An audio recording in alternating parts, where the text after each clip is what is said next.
नमस्कार दोस्तों, मैं वैद्य नितिन आर्य आज आपको बताऊंगा हृदय रोग के बारे में। आज के समय में यह बीमारी बहुत चलन में भी है और इसको हम बड़ा ही हल्के में ले लेते हैं, लेकिन सबसे महत्वपूर्ण अगर हमारा कोई शरीर के अंदर है तो वह हृदय है। इसका हम ना तो ध्यान रखते हैं, ना इसके बारे में कभी ये सोच विचार करते हैं कि कब हमें हार्ट अटैक आ जाए या कोई अन्य समस्या हृदय रोग से संबंधित हमें बन जाए। जैसे कि आप सभी जानते हैं, सबसे महत्वपूर्ण अंग है ये। दिन में लगभग 1 लाख बार ये धड़कता है और पूरी बॉडी में रक्त का संचार कर, और रक्त का संचार जितना हमारा सामान्य रहेगा उतना हमारा बेहतर रहेगा स्वास्थ्य। तो कहने का मतलब है, इन सभी बीमारियों का हमें ध्यान रखते हुए इनका समय से पहले अगर हम उपचार कर लें तो बेहतर है कि भविष्य में हमारे पास ये बीमारी आए ना, ऐसा कोई गंभीर रोग से हमें ना जूझना पड़े। सबसे बड़ी समस्या यही है आज की डेट में, तो इसी के बारे में हम बात करेंगे कैसे इससे हम स्वस्थ रह सकते हैं। स्वस्थ रहने का सबसे बेहतर तरीका तो ये है कि आप सुपाच्य आहार लें, जो जल्दी से डाइजेस्ट हो जाए, ऐसा आहार। आप घर का सात्विक भोजन करें।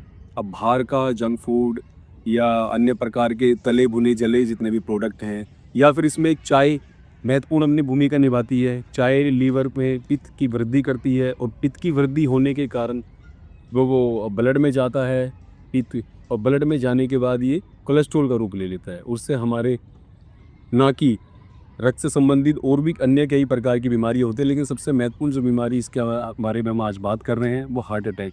उसमें एक महत्वपूर्ण भूमिका निभाती है चाय। तो सबसे पहले हम हमारे आहार को सुधारें। चाय, कोल्ड ड्रिंक, कॉफ़ी को त्यागें, जंक फूड को त्यागें।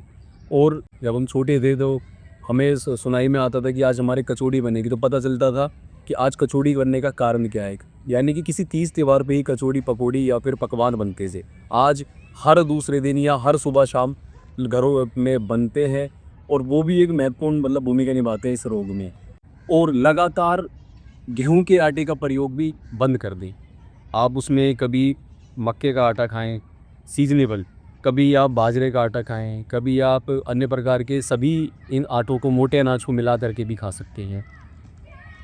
सलाद खाएं, फ्रूट्स लें आप, हर टाइम ये नहीं कि पका हुआ खाना ही खाएं। तो इन सब चीज़ों से आप बच सकते हैं। और दूसरा, अगर हम औषधि की बात करें तो एक औषधि जो कि बहुत समाज में प्रचलित भी है और लोग मानते तो हैं लेकिन करते नहीं। सभी के मुंह से मैं सुन तो लेता हूँ कि जी हाँ, अर्जुन की छाल इसका नाम है औषधि का। उसका काढ़ा पी लो तो ब्लड प्रेशर ठीक हो जाता है, उसका काढ़ा पी लो तो रक्त की शुद्धि हो जाती है, उसका काढ़ा पी लो तो मांसपेशियाँ जो हमारे दिल में धड़कती हैं उनको ठीक करता है, लेकिन हम करते नहीं। तो करना स्टार्ट करिए। और इस समय तो सीज़न इतना बढ़िया है, नवंबर, दिसंबर, जनवरी बहुत गजब का सीज़न है। आप सवेरे खाली पेट सोच आदि से निर्मित होके आप सुबह आधा चम्मच अर्जुन की छाल का पाउडर 1 गिलास दूध में खूब उबालें और उबाल के उसका सेवन कर सकते हैं। सालों साल की गारंटी है, कभी हार्ट अटैक नहीं आएगा, कभी हृदय रोग से संबंधित कोई और समस्याएं वो नहीं आएंगी, और आपके रक्त की शुद्धि होगी, चेहरे पे बल्कि चमक आएगी। अगर आप वात विकारों से भी परेशान हैं, हृदय से संबंधित रोगों को आप नियंत्रित रखना ही चाहते हैं लेकिन वात विकारों से भी परेशान है, वात विकार जैसे कि गैस बनना बहुत अधिक, क्योंकि गैस एक महत्वपूर्ण भूमिका निभाता है हार्ट अटैक आने में। अक्सर आपने देखा होगा वात काल में ही ज़्यादातर लोगों को हार्ट अटैक आता है, रात्रि में या सुबह, वो वात काल होता है। तो कहने का मतलब है, आप उसमें सोंठ का पाउडर भी थोड़ा सा ऐड कर सकते हैं अगर गैस की भी आपको समस्या रहती है, या फिर छोटा मोटा कोई दर्द रहता है जोड़ों में या शरीर में, तो उसको भी नियंत्रित करने का काम अर्जुन की छाल और सोंठ का पाउडर करें। हल्का सा लास्ट में उसमें गुड़ मिला लीजिए, उसका सेवन करिए। बहुत ही अच्छा भी लगता है पीने में और लाभदायक है, और जितना भी ब्लड के अंदर कचरा जमा है आपकी बॉडी में, सारा का सारा निकाल के बाहर कर देगा। 3 महीने लगातार करिए। फिर से दोहराता हूँ, नवंबर, दिसंबर, जनवरी, और हृदय रोग मुक्त हो जाइए। कभी हृदय रोग नहीं होगा आपको। आपका बहुत बहुत धन्यवाद। नमस्कार।